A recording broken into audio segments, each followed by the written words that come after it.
अर्चना जी, हम आपसे बहुत प्यार करते हैं, आपको पता है। हाँ, पर कुछ चीजें होती है जो आपको भी ध्यान रखना चाहिए। ये सोफा पीछे से फाड़ के उसकी ड्रेस बनाने की क्या जरूरत थी? तो प्लीज आप थोड़ा, हाँ। एनीवेज, अर्चना जी, आपको पता है कहा जाता है कि जोड़ियां जो है ऊपर वाला बनाता है। बिल्कुल। फिर उन जब जोड़ियां बनाता है, उस जोड़ी में से जो एक बंदा होता है उसकी दादागिरी चलने लगती है, दूसरे की पिटाई होती है। फिर जिसकी पिटाई होती है वो ऊपर वाले को बोलता है कि हे भगवान, अगर तूने थोड़ा और टाइम ले लिया होता तो आज मेरे बुरे दिन ना आते। पर खैर छोड़ो, क्या बातें करनी परमीत सर की। आई मीन सॉरी, वो कभी कभी फोन करके दुखड़े अपने सुना देते, मैं क्या करूं। पर आपकी जोड़ी बड़ी प्यारी है मैम, दोनों कसम से। आज खूबसूरत जोड़ियों की बात चली है, तो ऐसी एक खूबसूरत जोड़ी जो है वो यहाँ पे आ रही है। Please welcome very talented actor, writer, poet mister Ashutosh Rana और उनकी धर्मपत्नी जी, वेरी टैलेंटेड मिसिज रेणुका शहाने। जोरदार तालियां।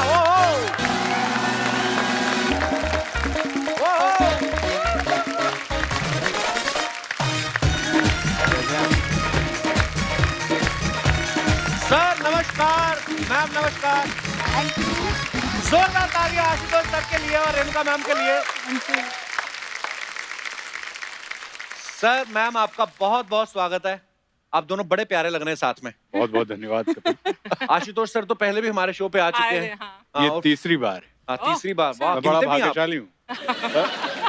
आशुतोष सर मतलब ऐसे रोल किए ना इन्होंने, नेगेटिव किरदार में तो और डरा के रख देते हैं, लेकिन आज आपके साथ आए ना तो लग रहा है कि नहीं, बंदा शरीफ है, परिवार वाला है। मतलब शादीशुदा आदमी बीवी के साथ है तो बड़ा वैसे ही शरीफ हो जाता है। कितने शरीफ हो, क्या अभी आपको भी अनुभव हो गया होगा कपिल। हाँ, अभी क्या, मेरे को इन्होंने याद दिलाया, मैं शादीशुदा हूँ, मैं अगला सवाल ही भूल गया। आइए मैम, बहुत बहुत स्वागत है आपका, प्लीज विराजमान हो जाइए। आइए सर।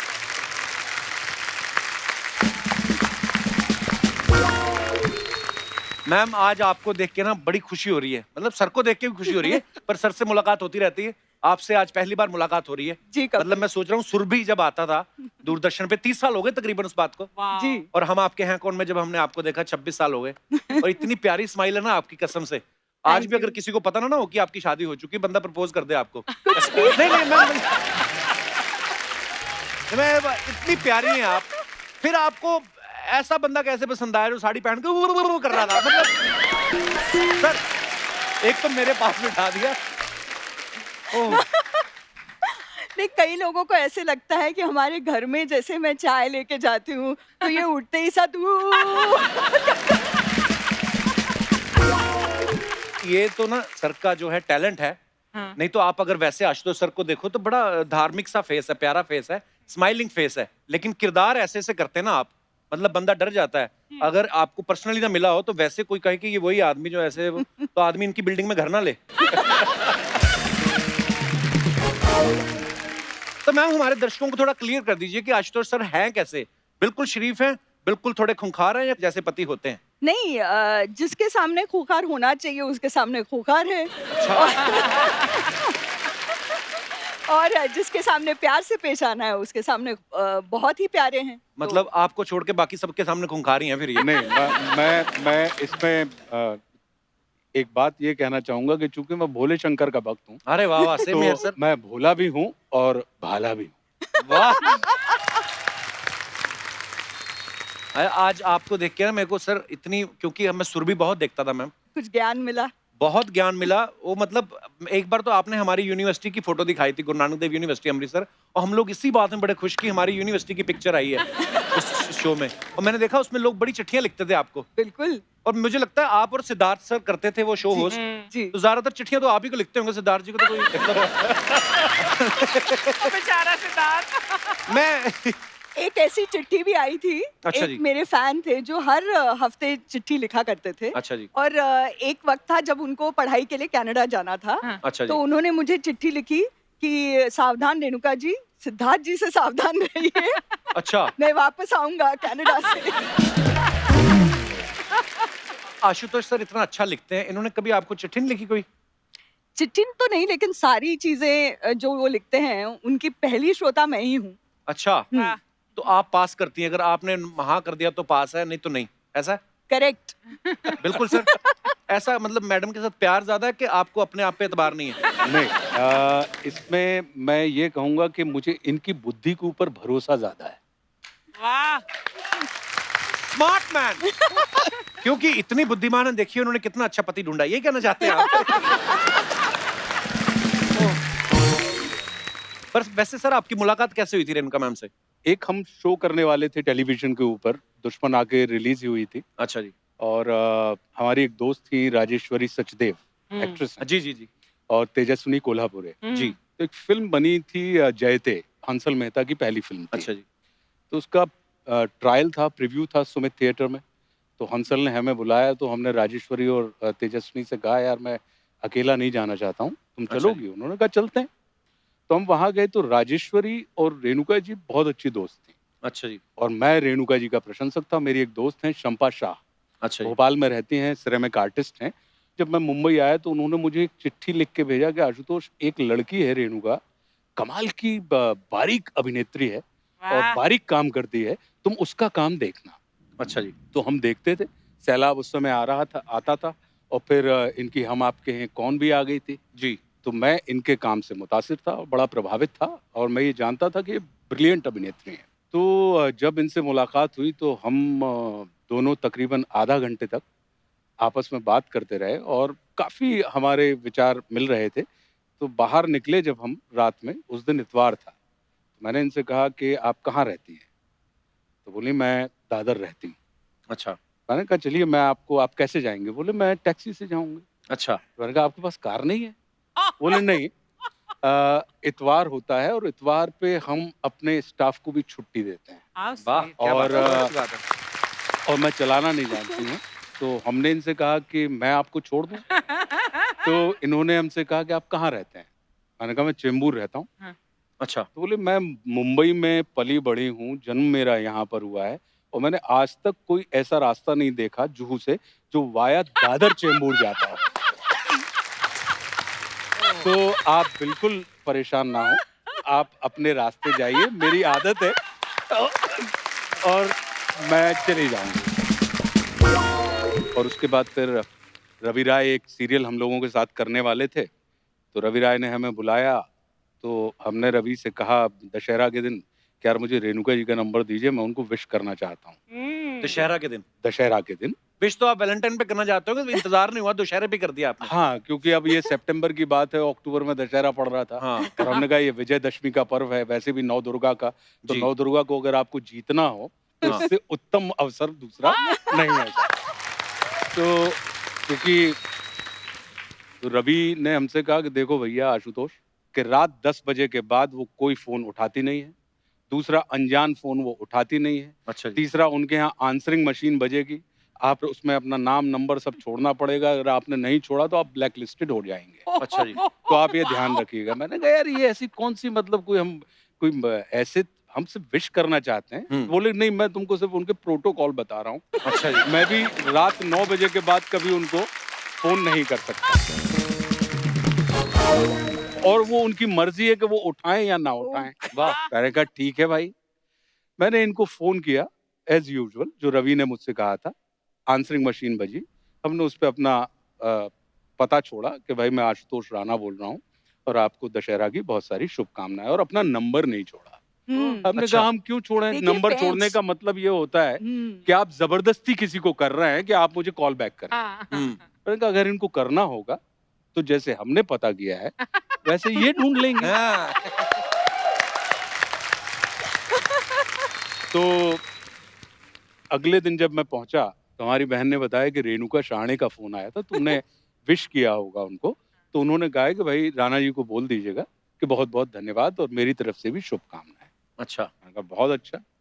मैंने अगले दिन वापस इनको फोन किया कि आपने धन्यवाद दिया, इसका आपको बहुत धन्यवाद। तब भी आंसरिंग बजी। अगले दिन जब मैं वापस घर पहुंचा तो मुझे वापस बहन जी ने बताया कि रेणुका का फोन आया था और उन्होंने कहा कि देखिए ये मेरा मोबाइल नंबर है, उनको आप मेरा ये नंबर दे दीजिए और वो मुझसे सीधे बात कर लें। हमने कहा अब ये बात सही हो गई। अब ये लगा कि यार रवि ने कहा है कि रात 10 के बाद फोन मत करना, और मैं व्यक्ति हूं जो रात 10 के बाद ही जागता हूं। हाँ। मैंने कहा अगर पहले दिन ही प्रोटोकॉल आपने फॉलो किया तो जीवन भर आपको फॉलो करना पड़ेगा। तो हमने रात 10:30 बजे इनको फोन किया कि thank you so much Renuka ji, और इन्होंने फोन उठाया। वाह। और उसके बाद तकरीबन 3 महीने हम फोन अ फ्रेंड खेलते रहे। अच्छा जी। हम मिले नहीं। और जो उस वक्त लाइफलाइन थी हमारी। जी, जो उस वक्त लाइफलाइन थी हमारी, बिल्कुल सही बात है। और उसके बाद दिसंबर में मैं हैदराबाद में शूटिंग कर रहा था और रेणुका जी गोवा में शूटिंग कर रही थी। अच्छा जी। अब मन में ये तो लगे कि यार छोटे शहर के व्यक्ति हैं और इनकार लेने में बड़ी तकलीफ होती है, मन में तो प्यार है।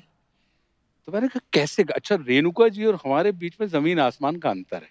कैसे? ये बड़े शहर के हैं, जी। मैं बिल्कुल ठेठ देहाती व्यक्ति हूँ।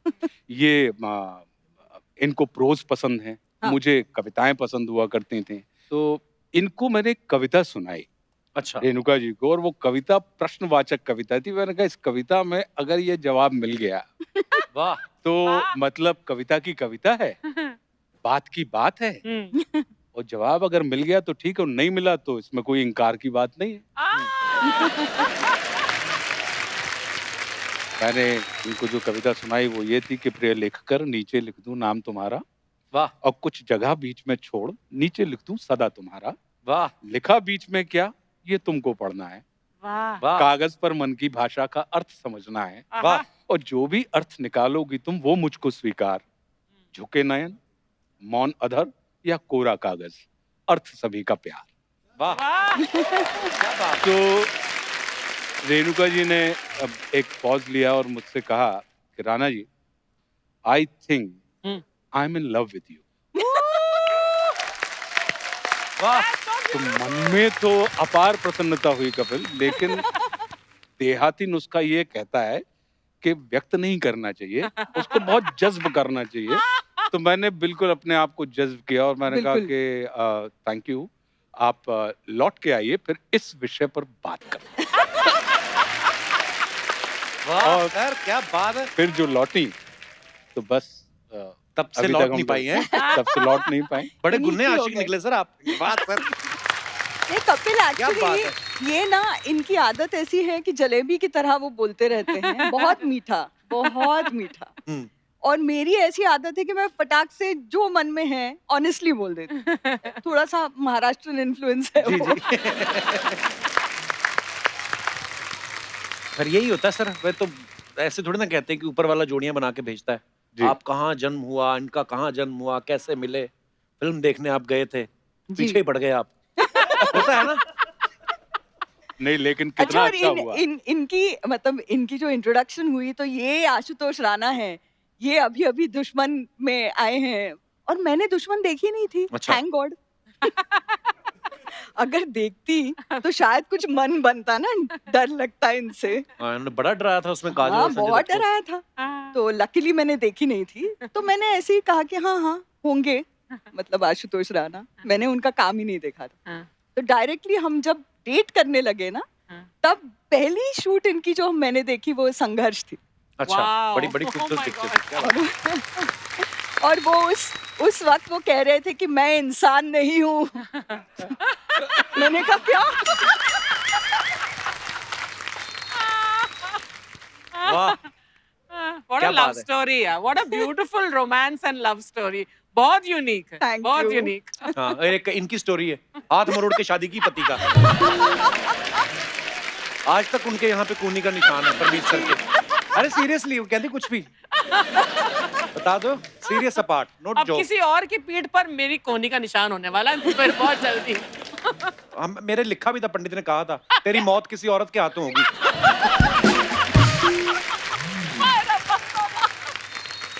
अच्छा सर, मैं ये पूछना चाहता हूँ कि जब आपका तो बात हो गई कि एक दूसरे से मोहब्बत है, सब स्वीकार कर लिया एक दूसरे ने, फिर जब आप इनके घर वालों से मिले तो वो इजीली मान गए थे, या उन्होंने कहा था कि जब तक चाय बन रही 2-4 कविताएं पहले आप दिखाइए हमें तो हम पढ़ेंगे फिर डिसाइड करेंगे? नहीं, जो आई है उन्होंने इनकी परवरिश इतनी अच्छे से की है कि उनका ये कहना था कि मुझे इनके घर का नाम उमा है। अच्छा जी। हाँ। तो बोले उमा के डिसीजन पर, उसके निर्णय पर मुझे पूरा विश्वास है। वाह। वो बहुत होश हवास में सारे फैसले लेती है, तो अगर उसने तुम्हें चुना है तो फिर तुम्हारे ऊपर विचार करने की कोई जरूरत नहीं। वाह। लेकिन हाँ, ये विश्वास थोड़ा डगमगाया था अच्छा जी। शादी के एक दिन पहले ही, जब हम मैंने लोग सुनी है एक कहानी की शादी के एक दिन पहले आशुतोष सर के दोस्तों ने कुछ ऐसे किस्से बताए कि आपने मेहंदी वाली को रोक दिया था कि रुको रुको अभी अभी उसने ए ही लिखा था तो कहती रुको अभी मेरे को कुछ नई बातें पता चली। वो क्या बातें थी रेणुका मैम? नहीं, AR तो लिख चुकी थी मैं। अच्छा तब तक रंग भी ला चुकी थी मेहंदी। अच्छा जी। और हम मतलब ट्रेन से सफर कर रहे थे सभी, मतलब मेरे घर वाले भी, इनके कई दोस्त, सब साथ में जा रहे थे ट्रेन में। अच्छा जी। तो रास्ते में एक से बढ़कर एक किस्से थे, और पहले तो बहुत मतलब अच्छे वाले कि इनकी बुद्धिमानी के और इनकी मतलब कैसे दोस्त इकट्ठा करते हैं और कैसे इनका कमरा बड़ा जागृत रहता था और वगैरह, वो सब तो बहुत अच्छा था। आई और बाबा दोनों कि अरे वाह क्या दामाद पाया है, वाह वाह वाह। उसके बाद फिर इनके परम मित्र हैं पदम सिंह ठाकुर। अच्छा जी। तो उनसे रहा नहीं गया कि ये कोई किस्से हैं, मतलब ये तो आम किस्से हैं ना। हाँ। तो उन्होंने कहा और एक दिन जो बंदूक आपने तानी थी, ओ, तो आपने जंजीर नहीं खींची ट्रेन की? मतलब मेरा मन ही था, क्योंकि एक हाथ आई ने मेरे हाथ पे रखा था। हाँ। और वो बेचारी मतलब एक्चुअली घबरा गई थी। हाँ। और उन्होंने मराठी में मुझसे पूछा कतरते स्वर में कि उमा तुला खरंच याच्याशी लग्न करायचंय का, अजूनही वेळ आहे? तब भी वक्त है, सोच लो। जब आप पढ़ रहे होते हैं स्टूडेंट पॉलिटिक्स में, जी। मैं स्टूडेंट पॉलिटिक्स में बहुत एक्टिव हुआ करता अच्छा जी। तो उस समय ये बड़ी आम बातें हुआ करती थी, और चूंकि आप स्टूडेंट पॉलिटिक्स में होते हैं तो आपको कई किस्म की मानसिकताओं के साथ आपको सामना करना पड़ता है। जी। तो उस हिसाब की बात थी। पर मैं कहा हो सकता है ना अपने दोस्त को खुद ही बुलाओ कि एक डराने वाली बात बोल दे मेरी तरफ से ताकि ससुराल में भी सब ठीक रहे भाई। सारा अच्छा अच्छा नहीं जाना चाहिए ना एक आध लाइन। अच्छा मैं अपने दर्शकों को बता दूं, पता है ये बहुत सारे लोगों को कि रेणुका जी की जो मम्मी जी हैं शांता गोखले जी, वो जानी मानी राइटर हैं, इनके भाई जो हैं वो भी राइटर हैं, और आशुतोष सर तो लिखते हैं ही, सबको पता है। तो सर ये आप ससुराल के दबाव में आके राइटर बने थे या मतलब पहले से ही लिखते थे आप? नहीं, मैं लिखता पहले से था, लेकिन पहले स्वतः सुखाए लिखता था। वो क्या होता है सर? मतलब खुद के सुख के लिए। अच्छा वो शब्द बड़ा मजेदार था सर। क्या? स्वतः सुखाए। लेकिन ये भी अचानक घटित हुआ कि छोटी छोटी कहानियां मैं लिखता था, तो प्रभात प्रकाशन ने हमारी उन कहानियों को पढ़ा जो व्यंग्य थे, सटायर्स थे। तो उन्होंने कहा सर इनको तो किताब के रूप में आना चाहिए। तो मौन मुस्कान की मार नाम की एक पहली किताब 2018 में हमारी आई, और जो लकीली बेस्ट सेलर हो गई। और उसके बाद राम राज्य को तो आपने इंट्रोड्यूस किया ही था। बिल्कुल सर। और एक ना मुझे सर अभी मेरे हमारे मित्र हैं टीम में, उन्होंने एक आपकी 4 पंक्तियां सुनाई थी जो आजकल के माहौल के ऊपर। देश चलता नहीं मचलता है, वाह। और मुद्दा हल नहीं होता, सिर्फ उछलता है। वाह वाह, क्या बात है। वाह। जंग मैदान पर नहीं मीडिया पर जारी है। वाह। अच्छा। आज तेरी तो कल मेरी बारी मेरी है। बारी, वाह। लिखने विखने की बातें हो रही हैं सर की, लेखकी की बातें हो रही, तो यहाँ पे रेणुका जी एक शख्स हुआ करते थे, उनको बड़ा लिखने का शौक था। अच्छा। किसकी बात हो रही है? क्या बोला? बस ऐसे ही अपनी मन के विचार शायरी में लिख के पढ़ते रहते थे। अरे वाह। हाँ, उसके बाद फिर अर्चना जी आई, इनको पढ़ने का शौक है। हाँ, लिखती ये तभी है जिस दिन इनका चेक लेट हो जाए ना, उसके बाद ये फिर प्रोडक्शन वालों को ऐसे ऐसे मैसेज लिखती है ना, वो भी कहते हैं मैडम ये मुगल कालीन गालियां हमने पहली बार सुनी है।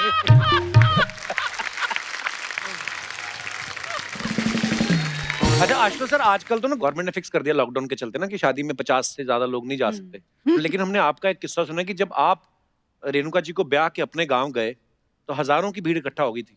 तो गांव में पहली बार शादी हुई थी सर के इतनी खूबसूरत बहू पहली बार गई थी गांव में, क्या किस्सा था सर उसके पीछे? जैसे आपने अभी बताया कि रेणुका जी की जो चिट्ठियां आती थी, फैन मेल आती थी, तो लाखों की संख्या में आती थी। बिल्कुल। तो जब एक इतने मिकदार की और इतने बड़े किरदार की बहू अगर उस शहर की बहू बने तो निश्चित रूप से उसका स्वागत तो लोग बिछकर करते हैं। क्या बात है। तो ये बड़े हर भाग्य की बात है। ये बैनर्स लगाए गए थे, भैया और भाभी को बधाई हो बधाई, बाबा राम जी जोड़ी क्या बनाई। क्या बात है। So sweet. सर हमने एक और चीज सुनी आशुतोष सर आपके बारे में कि जब आप काम पे जाते हैं और फिर शाम को घर वापस आते हैं तो आप पूरे दिन में क्या क्या हुआ है सारा रेणुका मैम को बताते हैं। तो ये आपकी मोहब्बत है या कॉन्ट्रैक्ट था आपका? मेरा ये मानना है कि दुनिया का हर पति हाँ। ये मान के चलता है, जो हमने आपसे पहले भी कहा था कि नारी कल भी भारी थी, नारी आज भी भारी है, और पुरुष कल भी आभारी था, पुरुष आज भी आभारी है। पर कपिल, जी। मुझे सबसे अच्छा मंत्रा शादी का मेरे ससुर जी ने दिया। क्या? अच्छा। उन्होंने कहा कि शादी का एक ही मंत्र है, वो याद रखना, फर्स्ट ओबे देन आर्ग्यू। उनका भी खुद का एक्सपीरियंस रहा होगा ना। सबके अपने एक्सपीरियंस भी रहते हैं। वैसे बहुत कीमती एडवाइस है यार। हाँ, I should follow this also. आपके जी। ऊपर नहीं बुलाई होती? क्यों? आप तो सीधा आर्ग्यू करो, कोई चक्कर नहीं। इतने सालों से चल रहा है, आज तक पंगा हुआ कोई? ये तो परमीत सर के लिए एडवाइस है कि first obey and then continue it. Don't ever dare to argue with Archana ji. पर मैं वैसे मजाक करता रहता हूँ, अर्चना जी है बड़ी खूंखार प्यारी। अच्छा, रेणुका मैम महाराष्ट्रियन है तो मराठी बहुत अच्छी बोलती है और हिंदी भी इतनी अच्छी बोलती हैं। हाँ। और सर की हिंदी सुने तो लगता है शुरू इन्होंने की हिंदी। मैम, आपने कभी आशुतोष सर को मराठी सिखाने की कोशिश की या आपने रखा हुआ है संभाल के कि नहीं नहीं नहीं, लड़ाई होगी तो मैं अपनी मराठी में अपना गुस्सा निकालूंगी? नहीं, मैंने सिखाने की कोशिश नहीं की। हालांकि मैं घर पे मराठी बोलती हूँ, अपने बच्चों के साथ मराठी में बात अच्छा, करती बच्चे हूँ। आपने तैयार कर लिए तो- अपने फेवर में, मराठी में तैयार कर लिए।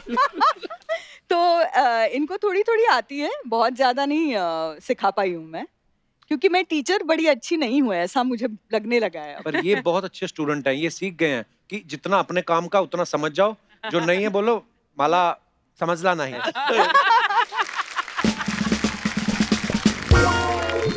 मैम, आपने साइकोलॉजी में ग्रेजुएशन किया मैंने सुना। जी। तो मैम एक क्वेश्चन है, बहुत सारे लोगों का सवाल है, कुछ पतियों के भी सवाल थे कि जो पति पहले बॉयफ्रेंड होता है, शादी के बाद उसकी साइकोलॉजी में क्या कमी, मतलब चेंजेस क्या आते हैं? नहीं, पतियों के कोई चेंज नहीं आता, वो बॉयफ्रेंड मतलब वो बैचलर ही रहता है। अच्छा जी। पत्नियों में फर्क आता है, वो माँ बनती हैं, वो मतलब किसी की बहू बनती हैं, तो बहुत सारे रोल्स उनको बनते तो करने हम भी हैं पड़ते पर बोल नहीं सकते। आप माँ बनती तो ये बाप बनते हैं, तो है ना, मिक्स ही है। अगर आप बहू बनी तो ये भी किसी के दामाद बने। तो यही सवाल मेरा आपसे भी है सर कि दुनिया में कोई ऐसा साइकोलॉजिस्ट है जो पत्नी की साइकोलॉजी समझ सके या ये अफवाहें हैं? मुझे लगता है कपिल के सुखी जीवन का रहस्य जो है जी, वो सिर्फ यही है कि एक समय में आपको ये लगना चाहिए कि आप पूरा समझते हैं, और उसी समय आपको ये लगना चाहिए कि आप बिल्कुल नहीं समझते हैं। वाह, बहुत गहरा है। बहुत गहरी बात है। आप विश्वास कीजिए, क्योंकि marriage is not a matter of change, it's a matter of exchange. और हम और आप क्या करते हैं कि हम तुरंत बदलने की दिशा में बढ़ जाते हैं कि वाकई। जैसे बॉयफ्रेंड हस्बैंड बना या बिल्कुल। जैसी गर्लफ्रेंड वाइफ बनी, तो हम उसको बदलने की दिशा में Yes, लग जाते yes, हैं, वाकई। जबकि वो बदलने का विषय नहीं होता, वो बढ़ने का विषय होता है, वो एक दूसरे के साथ परिवर्तन का विषय गुरुदेव, होता है। गुरुदेव। वाह सर, ये किसने सिखाई हैं आपको बातें सर? मुझे जो विचार मिले हैं वो मुझे मेरी माँ से मिले हैं, और जो साहस मिला है वो मेरे पिता वाह। से मिला है। क्या बात। और जीवन में अगर आपको एक अच्छी पत्नी मिल जाए तो वो जिंदगी के तूफान में वो बंदरगाह के जैसी होती है, और अगर कठिन स्त्री मिल जाए तो वो बंदरगाह पे तूफान के जैसी। मैं तो कहता अर्चना जी, ये एपिसोड अगर किसी अंग्रेज को दिखा दो ना, जिनको नहीं पता है कि ये एक्टर्स हैं, वो कहेगा भगवान पहन के आ गए जैकेट वैकेट। इतनी मतलब हृदय प्रफुल्लित हो गया मेरा। क्या वाह वाह वाह वाह वाह वाह। आज तो हिंदी पर हिंदी निकल रही है इसकी। जोरदार तालियां। प्रफुल्लित हृदय। हृदय प्रफुल्लित। प्रफुल्लित। वाह, वाह वाह। वाह वाह। अब सॉरी मैम, आप कुछ कह रही नहीं, इनका एक कमरा है जहाँ पर ये सोचते हैं, लिखते हैं, विचार उनका चलता रहता है, तो हमारे बच्चे उस कमरे को आश्रम कहते हैं। वाह सर, हमारी टीम को जब हमने बताया सबको कि आप और मैम साथ में आ रहे हैं, तो सबके अपने अपने सवाल थे, तो बोलते थे कि आपसे उनके बिहाफ पे पूछे जाए। अच्छा, ये कुछ सवाल है। ओके। दोनों में ज्यादा रोमांटिक कौन है? आहा। दोनों में से गुस्सा किसको जल्दी आता है? मैं बोलूंगी तो इनको गुस्सा आ जाएगा। वाह क्या जवाब दिया, वाह। वाह वाह वाह, क्या बात है। अच्छा, खाने में घर पे क्या बनेगा ये कौन डिसाइड करता है? नहीं, डिसाइड तो मैं ही करती हूँ, लेकिन पसंद का इनके बनता है। अच्छा। हाँ, इनके और बच्चों के वाह। पसंद का बनता है। अच्छा, टीवी पे किसकी पसंद के चैनल चलते हैं? हमारे यहाँ वैसे टीवी चलता ही नहीं है, और अच्छा। अगर चलता है तो फिर वो बच्चों की पसंद का होता है। लेकिन कपिल शर्मा शो देखते हैं। हाँ, बहुत बहुत धन्यवाद। पर आज तो कपिल शर्मा शो है। आपका शो है ये बात मैम। ओके, ये बड़ी कैसे कैसे सवाल पूछ लेते हैं लोग। कहते हैं सोते समय खराटे कौन मारता है? दोनों। ये तो मैं आपको एक बता दूं किस्सा, मतलब ये किसी भी लड़की को ये कहना कि तुम स्नोर करती हो हाँ। या तुम खर्राटे वो मारती एक्सेप्ट हो, करना मुश्किल तो होता है। एक्सेप्ट करना मुश्किल होता है। हाँ। लेकिन मुझे तो एक्सेप्ट करना ही पड़ा जो इन्होंने कहा, क्योंकि ये निशाचर हैं। हाँ, ये- अच्छा। मतलब रात में ही जगते हैं। जगते हैं जी। हाँ, और मैं तो 10, साढ़े 10, 11 बजे तक आउट। मेरी तो बत्ती गुल हो जाती है, मैं तो सो जाती हूँ। तो इनको ज्यादा इसके बारे में मालूमात है कि मैं कराटे मारती हूँ कि नहीं। ये तो मारते ही हैं, ये तो सुबह सुबह पता ही चलता है। हाँ। मतलब एक बार तो बच्चा डर गया था, उनको लगा खूंखार शेर आ गया था। तो मैंने इनसे कहा कि मैं इतना खर्राटे मारती हूँ, तो मात्रा थोड़ी सी कम हो कम गई कर ना। दो। तो इन्होंने एक बार रिकॉर्ड किया और मुझे सुनाया, तो मुझे सच में आश्चर्य हुआ कि ये मैं ये मैं। बहुत बहुत धन्यवाद ईमानदारी से जवाब देने के लिए। अच्छा, हमने कहीं इंटरव्यू में सुना था कि सर कह रहे थे कि ये जो भी कविता लिखते हैं उसके लिए ऐसे कॉपी पेन का इस्तेमाल नहीं करते, फोन पे ही लिख लेते हैं, बल्कि इन्होंने अपनी किताब भी जो है फोन पे लिखी थी। बिल्कुल। कभी आपने चेक किया है कि ये अपनी किताब लिख रहे थे या किसी की किताब पढ़ रहे थे? ऐसा कभी होता, कभी आपने ऐसे फोन पढ़ा हो तो वैसे ही चेक कर लिया? मतलब अर्चना जी का मैंने सवाल कभी था। नहीं चेक किया। ये आश्चर्य की बात है कपिल, सच में मैंने इनका फोन कभी चेक नहीं किया है। ना तो मुझे इनका कुछ पासवर्ड है क्या आपका फोन पे? बताइए। देखिए सर, हमारा काम ही है रिश्तों में दरार डालना। सर, मैंने एक बड़ा मजेदार किस्सा सुना था कि आप जब दुश्मन फिल्म रिलीज हुई थी उसके बाद आप दिलीप साहब से मिलने गए थे। जी। तो क्या कहा था सर उन्होंने आपसे फिर? दिलीप साहब, और ये बहुत अच्छा हुआ कि उनसे मेरी मुलाकात हो गई। मैंने उनको चरण स्पर्श किया। हमारे लिए तो ये एक अद्भुत बात थी, और जी। ये लगता था कि जैसे कि कॉमिक बुक में से कोई एक सुपर हीरो निकल के आता है। वाकई। उन्होंने पीठ पे हाथ रखा और बोले, बरखुरदार, मैं तुम्हारे काम से बहुत मुतासर हूँ। वाह। अब ये सुन के तो मतलब मुझे लगा कि ये मुझे जानते भी हैं। वाह। ये अपने आप में एक बहुत बड़ी उपलब्धि बिल्कुल। थी। बोले कि मैं आपको कुछ सलाहियत देना चाहता हूँ।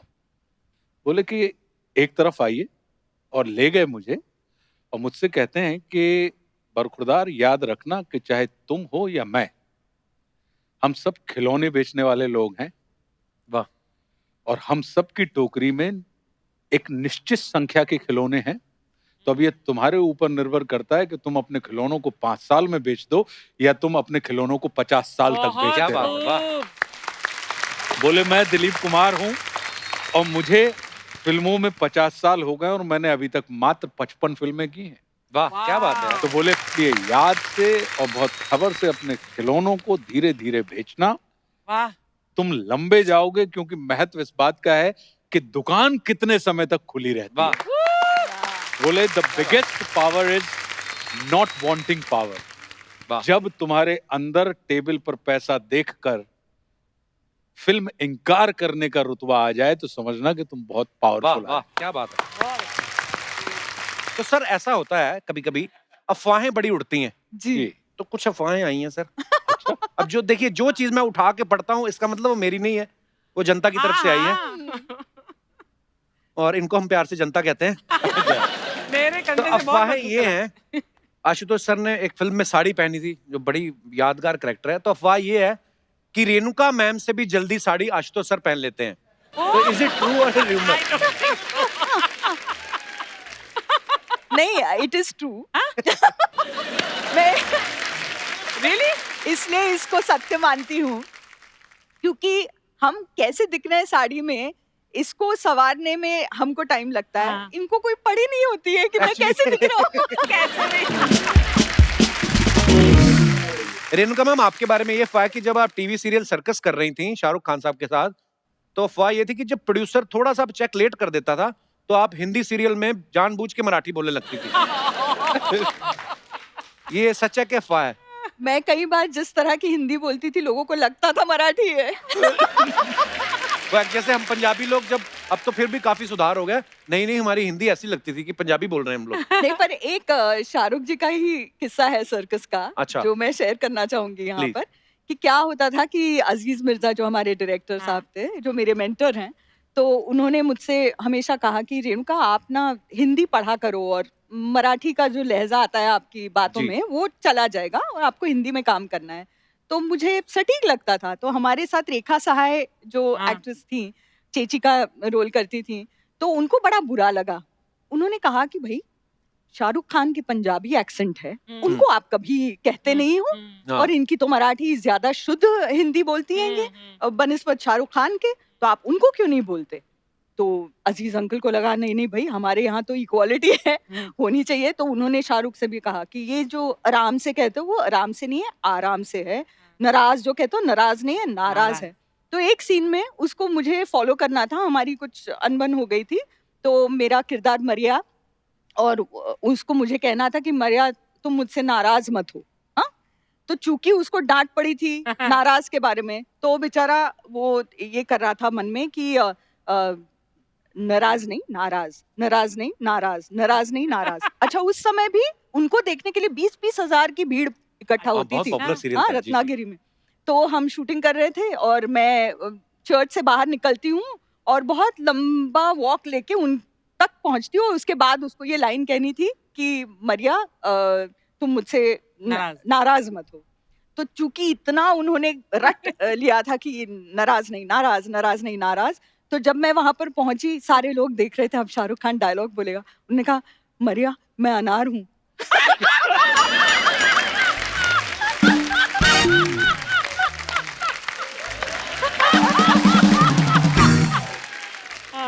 ओह, ओके। तो रेणुका मैम, एक और अफवाह आपके बारे में ये है कि स्कूल में टीचर आपको रेणुका शहाने की जगह गलती से शाणे बुलाया करती थी। इज इट ट्रू शाणे? मैम? शाणे मतलब नहीं, वो वैसे नहीं था, लेकिन हमको बचपन में चूंकि मेरा भाई मुझसे 2 साल छोटा है, अच्छा जी। और हम टिकट काटे थे, तो मेरा फुल टिकट उसका आधा, तो अच्छा। हमको 1.5 शाणे जरूर बुलाते थे। क्यूट। अच्छा, आशुतोष सर कविताएं भी बहुत अच्छी लिखते हैं, स्टायर भी बहुत अच्छा लिखते हैं।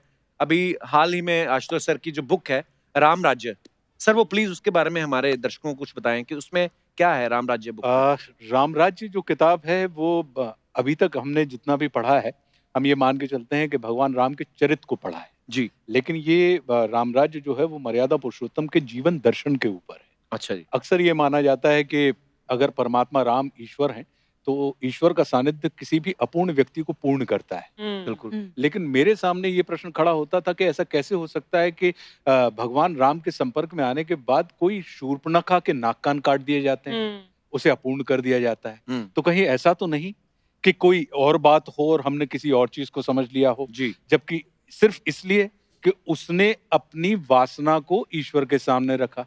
जबकि ये कहा जाता है कि अगर ईश्वर के सामने वासना आप रख दें तो वो उपासना में परिवर्तित हो जाती है। तो ये ऐसे, फिर सरस्वती जो है वो विद्या की देवी है जी। जी। अगर उनकी कृपा हो जाए तो अशिष्ट व्यक्ति भी शिष्ट हो जाता है। फिर ऐसा कैसे हो सकता है कि कोई सरस्वती माता कैकेयी की जिह्वा पर बैठकर उनकी बुद्धि को भ्रष्ट कर दे? फिर ये कहा जाता है कि रावण ने तपस्या की अमर होने के लिए, लेकिन ब्रह्मा जी ने भी मना कर दिया, शिव जी ने भी मना कर दिया। तो फिर रावण की नाभि में अमृत कुंड क्या कर रहा था? अगर अमृत कुंड है, इसका मतलब है कि वो अमर है। तो फिर वो अमृत कुंड कौन सा है? तो ऐसे कई सारे प्रश्न थे जो हमारे दिमाग में खड़े होते थे, और उन तमाम चीजों को लेके राम राज्य लिखी गई। और ये एक आनंद का विषय है कि लोगों को वो बहुत पसंद आ रही है। क्या बात है सर, हम भी जरूर पढ़ेंगे सर।